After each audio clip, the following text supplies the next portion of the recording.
Hello friends, welcome to Nimisha சமையல். இன்றைக்கி நம்ம சௌச்சோ வச்சு ரொம்ப டேஸ்டியாக இட்லி தோசைக்கு சட்னி ரெசிபி தாங்க பார்க்க போகிறோம். அடுப்பில் ஒரு கடாய் போட்டுட்டு அதில் எண்ணெய் சேர்த்துக்கங்க. அது கூட கட்டி பெருங்காயம், காரத்துக்கு 2 வரமிளகாய் எடுத்துக்கங்க. அது கூடவே 1 ஸ்பூன் கடலைப்பருப்பு, 1 ஸ்பூன் உளுத்தம்பருப்பு சேர்த்துட்டு இதை நல்லா செவக்க வறுத்து எடுத்துக்கங்க. வறுத்துட்டு இதை ஒரு பிளேட்டுக்கு மாற்றிக்கங்க. சௌச்சோவை இது மாதிரி பொடிசாக கட் பண்ணி எடுத்துக்கங்க.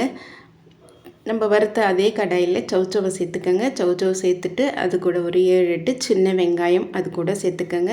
அது கூடவே ஒரு தக்காளியை கட் பண்ணிவிட்டு இது கூட சேர்த்துக்கங்க. இதை நல்லா வதக்கிக்கங்க. அடுப்பை சிம்மில் வச்சுட்டு இதை ஒரு 5 நிமிஷம் நல்லா வதக்கி எடுத்துக்கங்க. நம்ம வதக்கிறதுல இந்த சௌச்சோ நல்லா வெந்துடும். நல்லா வதக்கிட்டு எடுத்துக்கங்க.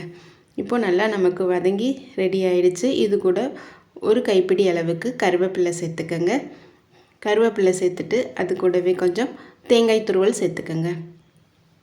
கருவேப்பிலைக்கு பதில் நீங்கள் கொத்தமல்லி கூட சேர்த்துக்கலாம். ஒரு கைப்பிடி அளவுக்கு நான் கருவேப்பிலை சேர்த்துருக்கேன்.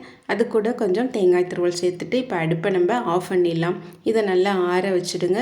ஆறினதுக்கு அப்புறம் மிக்ஸி ஜாரில் நம்ம ஃபஸ்ட்டு வறுத்த உளுத்தம்பருப்பு, கடலைப்பருப்பு, மிளகாய், பெருங்காயம் சேர்த்துட்டு அது கூடவே நம்ம வதக்கி வச்சுருக்கிற சௌச்சோவையும் சேர்த்துக்கங்க. சௌச்சோ, தக்காளி, வெங்காயம் அது கூட சேர்த்துட்டு இந்த சட்னிக்கு தேவையான அளவு உப்பு அது கூட சேர்த்துக்கங்க. உப்பு சேர்த்துட்டு இதை மிக்சியில் அரைச்சி எடுத்துக்கங்க. இது கூட கடுகு, உளுத்தம்பருப்பு, கருவேப்பிலை தாளித்து கொட்டிடுங்க.